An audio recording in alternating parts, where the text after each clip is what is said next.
அன்புள்ள மேச ராசி அன்பர்களே வணக்கம். இந்த வார ராசி பலன். மேச ராசியினருக்கு குரு பகவான் 3ஆம் இடத்தில் இருக்கிறார். 5இல் கேது, 9ஆம் இடத்தில் சூரியன், செவ்வாய், புதன், சுக்கிரன் இணைவு. லாபஸ்தானத்தில் ராகு, விரய ராசியில் சனி பகவான் இருக்கிறார். உங்கள் ராசிக்கு லாபஸ்தானத்தில் ராகு சஞ்சரிப்பதாலும் அடுத்து சூரியன், செவ்வாய், புதன், சுக்கிரன் 9ஆம் இடத்தில் இருப்பதாலும் பல்வேறு விதமான வளமான பலன்களை தாங்கள் பெறுவீர்கள். இருக்கும் இடத்தில் உங்களுடைய மதிப்பு, மரியாதை அனைத்தும் கூடும். நன்றாக செயல்படுவீர்கள். மனதில் தீட்டிய திட்டங்கள் நன்றாக நிறைவேறும். பிறருக்கு தந்த வாக்குறுதிகளை தாங்கள் எளிதாக நிறைவேற்றுவீர். பெரிய பெரிய மனிதர்களுடைய ஆதரவு கிடைப்பதால் நீண்டகால கோரிக்கைகளை நிறைவேற்றுவீர்கள். தொழில் வியாபாரத்தில் உங்கள் உழைப்பிற்கான பலன் கிடைக்கும். தொழில் வியாபாரம் நன்றாக இருக்கும்.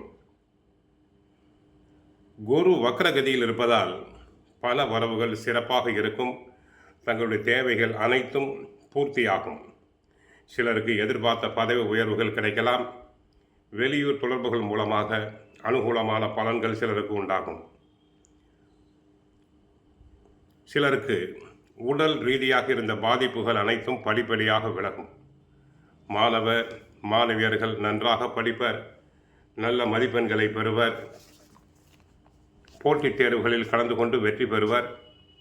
அரசு உத்தியோகத்துக்கு முயற்சி செய்வோருக்கு இது ஒரு பொற்காலம். தன குடும்ப அதிபதி சுக்கிரன் 9இல் இருப்பது சிறந்த அமைப்பு. லாபஸ்தானத்தில் ராகு இருப்பதும் சிறந்த அமைப்பு. சூரியனோடு இணைந்திருப்பதால் எந்த விஷயத்தையும் யோசித்து முடிவெடுப்பீர்கள். குரு சுக்கிரன் பார்வையாலும் 9ஆம் இடத்தில் சுக்கிரன் இருப்பதாலும் பொருளாதாரத்தில் நல்ல உயர்வு கிடைக்கும். கொடுக்கல் வாங்கல் சிறப்பாக இருக்கும். 5ஆம் இடத்தில் சூரியன் பாக்கியஸ்தானத்தில் இருப்பதால் ஆத்ம பலம் அதிகரிக்கும். தங்களுடைய சொல், செயல் அனைத்தும் நன்மையாக நடைபெறும். செல்வம், செல்வாக்கு பெருகும். அறிவுரை: செலவுகளில் சிக்கனம் தேவை. அனாவசியமாக செலவு செய்ய வேண்டாம். வாரத்தின் மத்தியில் புதன் 10ஆம் இடத்துக்கு மாறுகிறார். சிலருக்கு இடமாற்றம் உண்டாகலாம். சிலருக்கு டிரான்ஸ்ஃபர் கிடைக்கலாம். இடமாறி போகலாம்.